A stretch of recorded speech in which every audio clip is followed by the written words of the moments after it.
In today's broadcast, I'd like to discuss the importance of having a daily routine. I'm sure many of you have one, but I think it's important to take inventory in terms of what you're trying to accomplish, and then are you working in enough time for you to do spiritual activities that can help you throughout your entire day. One of the things which I'll discuss in greater details in a future broadcast that you must consider is to, first of all, get enough sleep.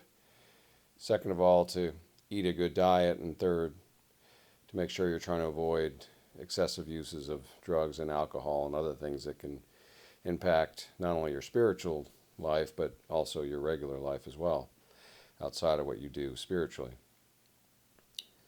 I have a pretty robust daily schedule that I do upon waking up at 7 o'clock, which is, at my age, it's that way every day of the week. I don't really have a different schedule for the weekend and during the week, even as much as I try. So I'm pretty much up at 7 o'clock.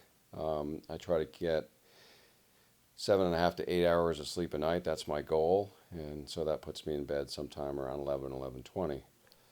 I keep a blank notepad next to my bed with a pen that I can scribble down notes in the middle of the night if I happen to have a dream. If I have one right before I wake up, my first order of business after getting a cup of coffee is to go to my electronic journal that I have on my computer and record the dream that I just had. If I had notes from previous ones in the night, I will write those down as well in this electronic journal. I also start with drawing a tarot card and an oracle card for the day. It helps me to ground me and see what's going on. It can be a focus of the day. It can reflect things that are going on, and it can be ways to look at a situation differently, and I jot those down in my journal as well. A practice that I used to do regularly and picked up again this summer is to read scripture every day. I have a leather-bound book I found on Amazon that breaks up the New Testament into daily readings over the course of a year. So there's about a page and a half of reading a day. And I've also gotten a journal type book that through the Essene community that has the solar patterns and the lunar patterns, as well as the various things that are going on through the 4 seasons and astrological signs, etc. And there's a meditation in there as well as a blank space to record any thoughts.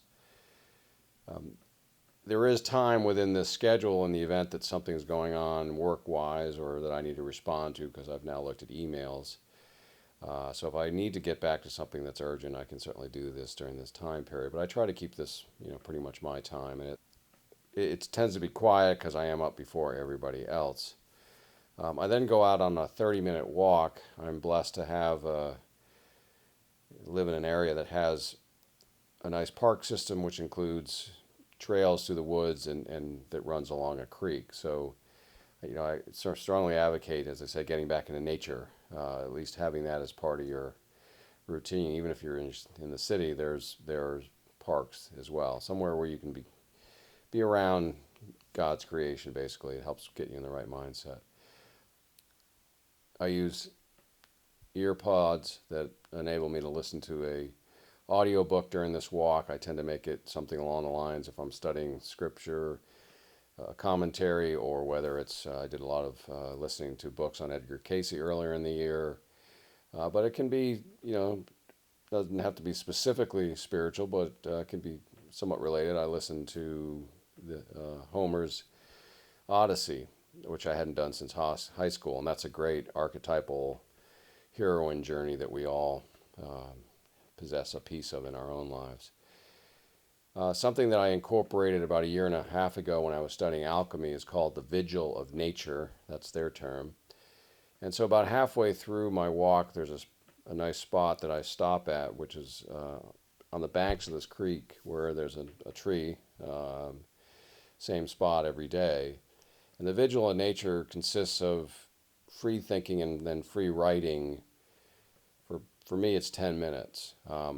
Again, since I like the electronic stuff, I actually use my iPhone, which has the Notes app where I can actually use it as a dictaphone. I can just speak into it and it records my writing. And so I do that for 10 minutes, just writing. It can be something that's on my mind. It can be something I picked up from the audiobook that resonated.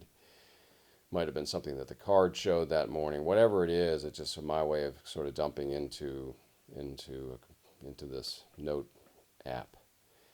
And so when I get back, because I've used this note app, it's synced with the iCloud onto my iMac, and I can literally copy and paste what I has just dictated into my electronic journal. Now there is some cleaning up to do because the dictation isn't always perfect, but it also is a way for you to go back through and reflect on what's on your mind. At this point, I go up and take a shower, and I have created in the attic a sanctum of sorts where I have a table and I have some things like candles and incense there and a cross and other things. It's sort of my personal space, and I do a chakra clearing for about 5 minutes, and then I do 20-minute meditation. And the beginning part of this is where I do some quick prayers of gratitude and loving kindness for those in my family and close to me and those who may especially need it. And then I continue on with the meditation, silent meditation, at least that's my attempt. And again, being a gadget guy, I use something called Muse, which is a headset that actually monitors brain waves and tells how quiet or how active your mind has been during this meditation period.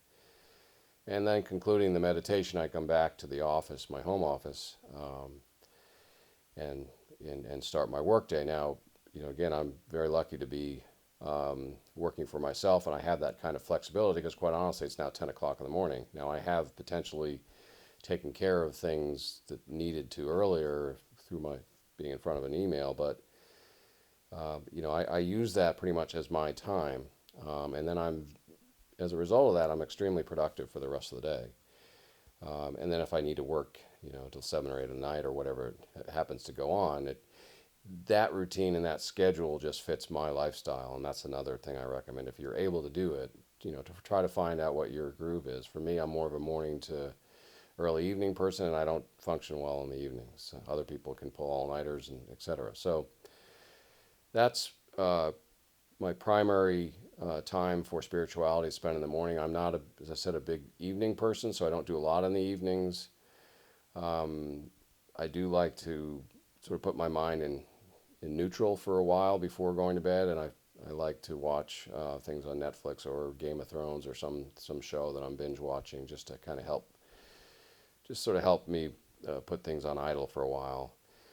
There are people that have a fairly robust evening routine. I'm not one of them, but some of the things that I've read that they recommend doing either an examination of conscience, going through your day and seeing where you met your goals and expectations, and places where you may fall short and want to revisit the next day. But for me, I tend to pretty much segue right into bed around 11:20. And one last thing I will suggest before you go to bed, particularly if you're trying to work on dreams and have your dreams help you along your way, and that is before you fall asleep to set your intentions, ask God, ask the universe that you may have a robust night of dreaming and that you may remember those dreams. And in particular, if you're working on a particular issue, ask for your subconscious to come through in dreams that might provide answers for you that you can remember the next morning. Anyway, I hope this was helpful.